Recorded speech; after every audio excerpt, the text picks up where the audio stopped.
Olá, seja bem-vindo a mais um vídeo aqui no canal. Hoje nós vamos falar a respeito do livro A Guerra da Arte, de Stephen Pressfield e Sean Cohn. Bom, o nome do livro ali, o título, né, é um trocadilho com o livro A Arte da Guerra, de Sun Tzu, que é um clássico da literatura universal, né? E A Guerra da Arte é um livro sobre justamente a guerra pela qual nós passamos, nós seres humanos passamos, né, para conseguir é, realizar os nossos objetivos, no sentido de adquirir uma técnica, realizar algo de útil na sociedade, realizar algum projeto. Então, qualquer tipo de realização que a gente quer ter, né, assim, para que a gente chegue nessa realização, a gente passa por uma guerra interior, né? Então, é sobre isso que trata o livro A Guerra da Arte. E o que é essa guerra interior propriamente? É aquilo que nos faz parar no meio do caminho, que nos faz congelar, ou seja, que faz com que a gente fracasse no final das contas. Então, esse livro ele é um livro curtinho, na verdade, mas ele é de grande valor, porque ele coloca ali em palavras algumas coisas que a gente sente, não é assim, mas a gente não consegue dizer. Apesar de não ser um escritor excepcional, né, ele consegue ali passar a ideia, pelo menos, dessa, dessa dessa nossa falta, por assim dizer, de, uh, de realização, né? Cuja origem, né, dessa falta de realização é justamente a nossa guerra interior, né, assim. E o que acontece nessa guerra interior? Nessa guerra interior, nós temos algo que ele chama de resistência.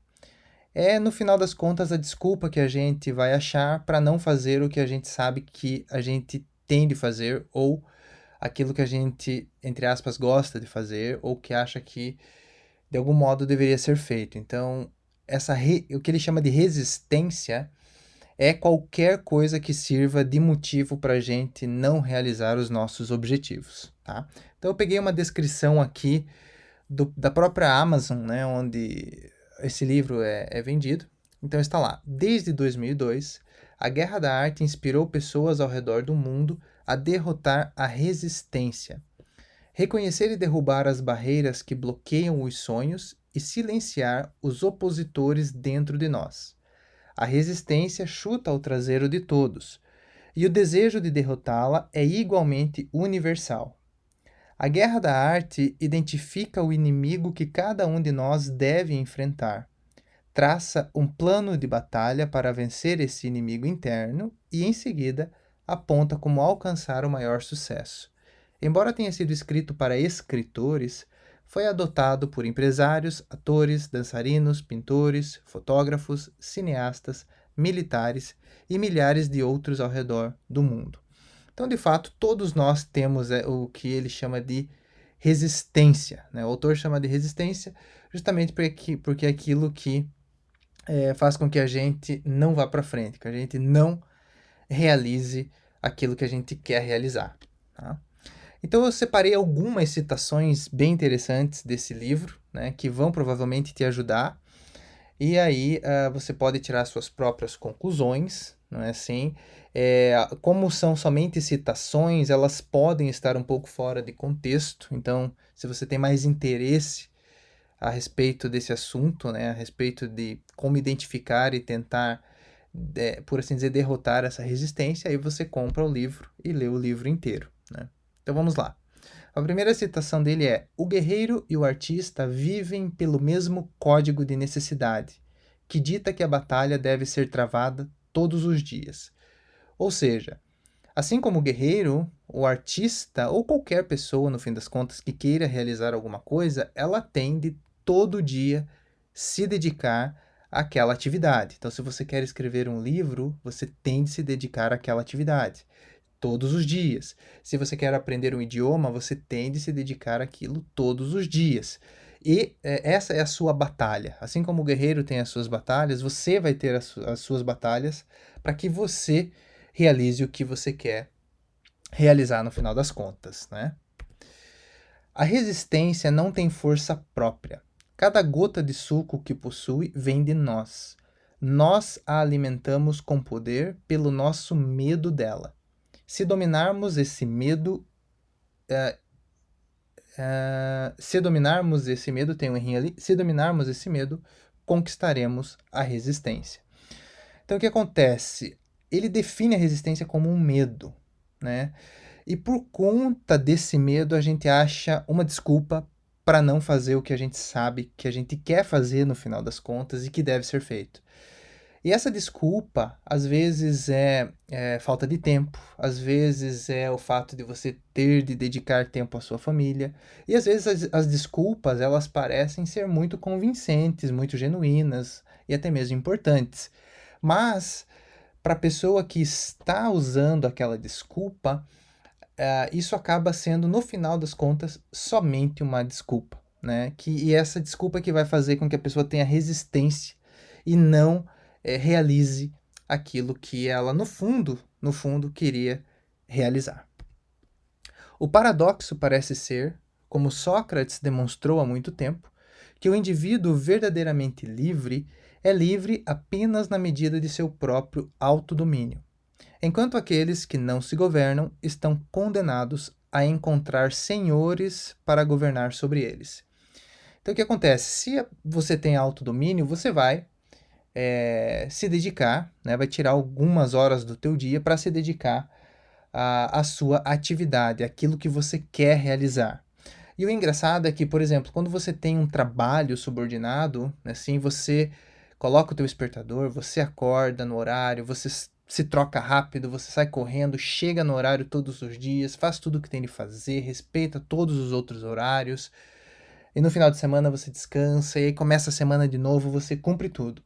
Mas se você determina um objetivo onde não tem ninguém para te ditar as regras e as ordens, aí você simplesmente não faz, né? Por exemplo, você decide que quer aprender um idioma, e aí você fica adiando, adiando, e não determina um horário para você se dedicar àquela atividade. Isso vale para qualquer tipo de aprendizado, para qualquer realização, para qualquer técnica. Então, quanto mais você se dominar, no sentido de ter uma determinação, né, melhor para você, menos essa resistência vai ter poder sobre você.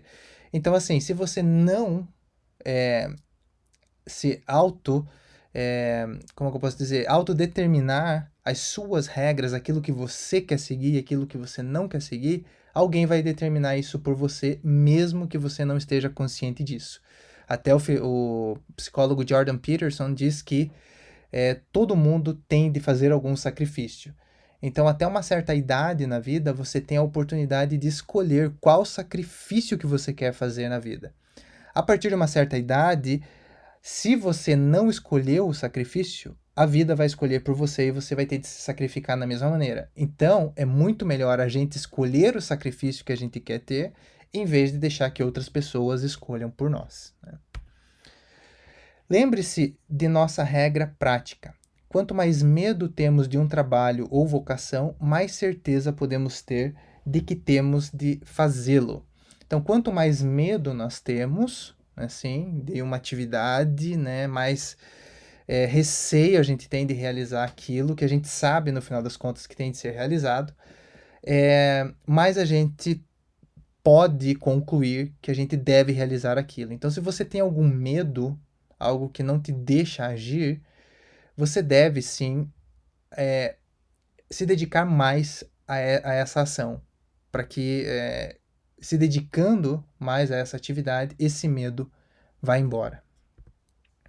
Fantasias grandiosas são um sintoma de resistência. Elas são o sinal de um amador. O profissional aprendeu que o sucesso, assim como a felicidade, vem como subproduto do trabalho. O profissional concentra-se no trabalho e permite que as recompensas venham ou não, como quiserem. Então, o que acontece? Muitas pessoas acabam não dando nem início alguma atividade, principalmente artística, porque elas começam a fantasiar, a pensar demais a respeito da atividade e não realizam nada. E isso é sinal de um amador, porque o profissional ele vai realizar algo independentemente da recompensa que ele vai ter, independentemente da inspiração que ele tenha, ele vai realizar algo. Tá? Por exemplo, o compositor Bach, ele compunha para o culto de domingo na igreja toda semana. Então, se ele estivesse inspirado, ele compunha. Se ele não estivesse inspirado, ele também compunha. Então, ele tinha de compor, ele tinha de entregar algum resultado no final de semana na igreja dele. Então, ele era um artista grandioso, não é assim? Mas ele agia como um profissional e não como um amador. Ele entregava, né, o resultado da sua arte.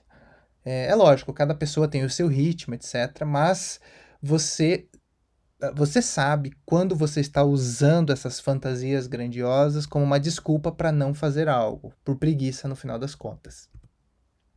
Qualquer apoio que recebemos de pessoas de carne e osso é como o dinheiro do jogo banco imobiliário. Não é moeda de troca naquela esfera onde temos que fazer nosso trabalho. Na verdade, quanto mais energia gastamos para obter o apoio de colegas e entes queridos, mais fracos nos tornamos e menos capazes de lidar com nossos negócios. Então, se a tua família, teus amigos, colegas te apoiam naquilo que você quer realizar, ótimo, melhor para você. Se eles não te apoiam, não fique brabo e não corra atrás do apoio. Né? Realize o que você tem de realizar, independentemente do que essas pessoas estão achando de você e da tua atividade. O profissional se arma de paciência, não apenas para dar tempo às estrelas para se alinharem em sua carreira, mas para evitar que ele se esgote em cada trabalho individual. Ele sabe que qualquer trabalho, seja um romance ou uma reforma de cozinha, leva ao dobro do tempo que ele pensa e custa o dobro.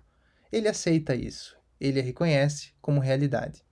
Então é bom que você, além de tirar essa resistência que não te deixa agir, você sempre tenha paciência. Para quê? Para que você tenha consciência de que entregando um pouco todos os dias, ou seja, realizando um pouquinho da tua atividade todos os dias, você vai chegar em algum lugar. Então, dê tempo ao tempo e não se preocupe com isso, com o tempo, na verdade. Vá fazendo o que você tem de fazer, porque o resultado logo virá. Um profissional vê seu trabalho como artesanato, não como arte. Não porque ele acredite que a arte seja desprovida de uma dimensão mística. Pelo contrário, ele entende que todo esforço criativo é sagrado, mas não insiste nisso. Ele sabe que pensar muito nisso vai paralisá-lo. Então, ele se concentra na técnica. O profissional domina o como e deixa o que e o porquê para os deuses. Como Somerset Maugham, ele não espera pela inspiração, age na expectativa de sua aparição. O profissional tem plena consciência dos intangíveis que compõem a inspiração. Por respeito a eles, ele os deixa trabalhar. Ele lhes concede sua esfera enquanto se concentra na dele. O sinal do amador é a superglorificação e a preocupação com o mistério. O profissional se cala. Ele não fala sobre isso. Ele faz o trabalho dele. Desculpa pelos erros aqui, ele e ela, é porque a tradução foi feita de maneira rápida e acabam passando alguns erros ali.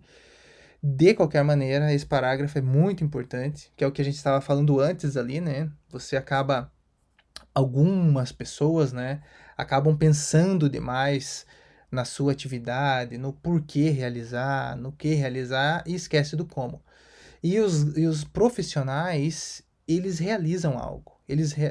Como até o autor deu o exemplo aqui do Somerset, que é um dramaturgo, mas no final das contas, qualquer artista que seja profissional, ele sabe que ele tem de entregar algum resultado, independentemente da inspiração que ele tenha. Se o resultado for conseguido através de inspiração, ótimo. Se não for conseguido através de inspiração, paciência, né? Algum resultado foi entregue e isso é muito importante. Tá? Nada importa a não ser que ele continue trabalhando. No meio de uma crise familiar ou da eclosão da Terceira Guerra Mundial, o profissional aparece pronto para servir aos deuses. Servir aos deuses aqui, obviamente, é uma figura de linguagem, né, para dizer que ele vai continuar exercendo a sua arte, né, assim, que quer dizer, no final das contas, a sua técnica. Então, independentemente da situação em que você esteja, pobreza, doença, em meio a uma guerra, pandemia, etc., você vai continuar realizando aquilo que você quer realizar. Tá? Então, isso é uma característica de um profissional e não de um amador em sua área. Os dísticos de Goethe. Tudo o que você pode fazer ou sonhar que pode, comece. A ousadia tem gênio, magia e poder. Comece agora. Então, né, ninguém melhor do que Goethe para dar esse conselho para você. E agora, a última citação é um pouquinho maior, mas é muito interessante. A resistência se alimenta do medo. Experimentamos a resistência como medo. Mas medo de quê? Medo das consequências de seguir nosso coração. Medo da falência, medo da pobreza, medo da insolvência. Medo de rastejar quando tentamos fazer isso sozinhos. E de rastejar quando desistimos e voltamos rastejando de volta para onde começamos. Medo de ser egoísta, de ser esposas podres ou maridos desleais. Medo de deixar de sustentar nossas famílias, de sacrificar seus sonhos pelos nossos. Medo de trair nossa raça, nosso bairro, nossos colegas. Medo de falhar. Medo de ser ridículo. Medo de jogar fora a educação, o treinamento, a preparação pelos quais aqueles que amamos tanto se sacrificaram, pelos quais nós mesmos trabalhamos duro. Medo de se lançar no vazio, de se lançar muito longe. Medo de passar por algum ponto sem retorno, além do qual não podemos nos retratar, não podemos reverter, não podemos rescindir, mas devemos viver com essa escolha armada pelo resto de nossas vidas. Medo da loucura, medo da insanidade, medo da morte. Esses são medos sérios, mas eles não são o verdadeiro medo, não o mestre do medo. A mãe de todos os medos que está tão próximo de nós que nós mesmos, quando o verbalizamos, não acreditamos. Medo de que teremos sucesso.